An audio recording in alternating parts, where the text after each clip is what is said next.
Olá pessoal, sejam muito bem-vindos ao canal. Eu sou o Luiz Felipe e hoje a gente vai falar um pouquinho mais sobre a equação de Van der Waals.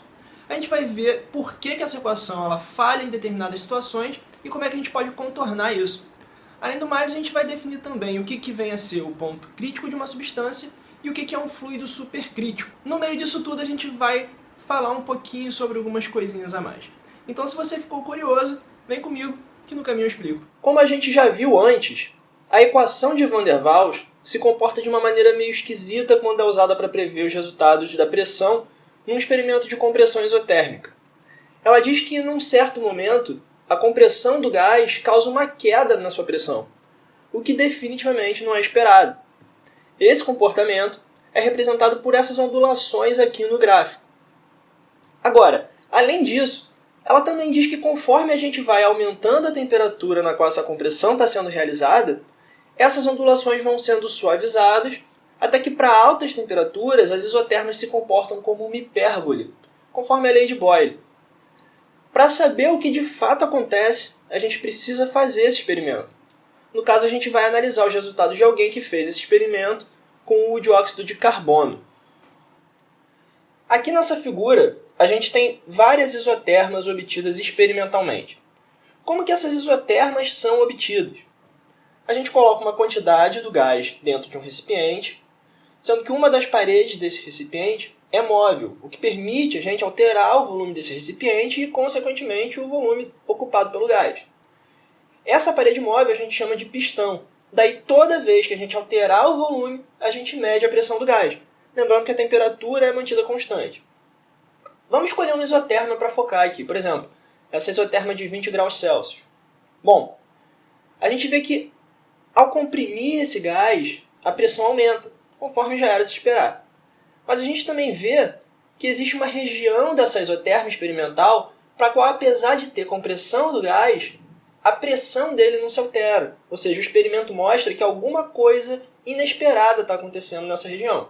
Para saber o que, a gente precisa observar o que acontece dentro do recipiente quando a compressão se encontra nessa região de comportamento inesperado, quando a pressão fica constante. A gente pode observar o conteúdo do recipiente quando a compressão atinge, por exemplo, o ponto D da figura, que fica bem no meio da região. Fazendo isso, a gente vê que uma fase líquida surgiu no recipiente, ou seja, nessa região o gás está condensando. Então, a gente pode dizer que no ponto C dessa nossa isoterma, a condensação do gás se inicia, gerando a primeira gota de líquido, e no ponto E a condensação do gás se encerra, sobrando uma única bolha de gás dentro do recipiente. A pressão na qual o líquido condensado e o vapor coexistem em equilíbrio a gente chama de pressão de vapor do líquido. E como a gente pode ver, ela depende da temperatura do experimento. Então, resumindo, a equação de Van der Waals ela teve problema nesse caso porque acontece uma mudança de fase. E ela é uma equação de estado para gases. Ou seja, ela originalmente não prevê a mudança de fase. Agora vamos atentar para o seguinte. Conforme a gente refaz o experimento para altas temperaturas, a gente observa que a região de compressão para a qual a mudança de fase acontece é cada vez mais estreita, ou seja, a mudança de fase vai acontecendo com compressões cada vez menores, até que numa determinada temperatura todo o conteúdo gasoso muda de fase instantaneamente, ou seja, a mudança de fase é representada por um único ponto da curva. Esse asterisco aqui está representando justamente esse ponto, que a gente chama de ponto crítico. As coordenadas desse ponto a gente chama de coordenadas críticas.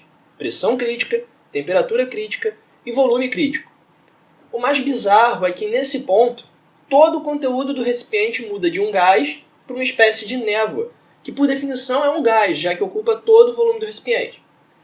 Dali para frente, essa névoa é a única fase presente no recipiente, mesmo que a gente continue a compressão. Então, a partir dessa temperatura, um experimento desse tipo nunca vai gerar uma fase líquida, só gás e névoa.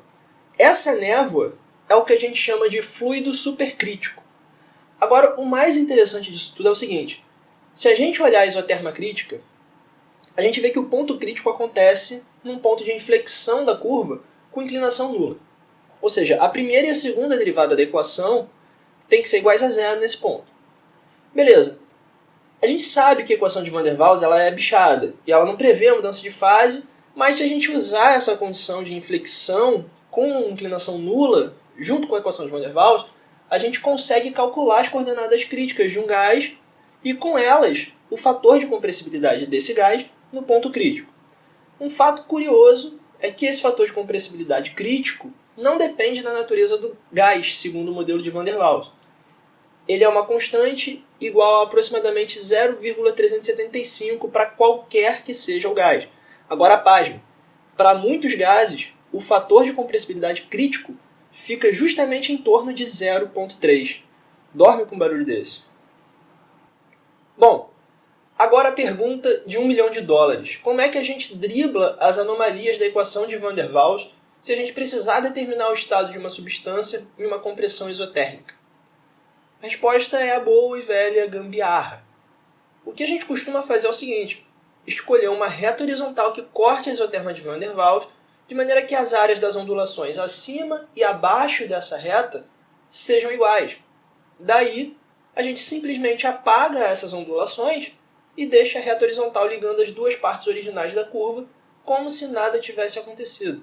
Pronto, simples assim. É claro que existem várias formas para justificar essa gambiarra, mas por hora a gente vai ficar só com a parte legal da história. Galera, então esse foi o nosso vídeo de hoje, eu espero que vocês tenham gostado. E se vocês gostaram, já sabe, deixe sua curtida no vídeo, seus comentários, suas dúvidas, sugestões. E não se esqueçam de se inscrever no canal, tá beleza? A gente se vê na próxima semana. Um abraço, tchau, tchau.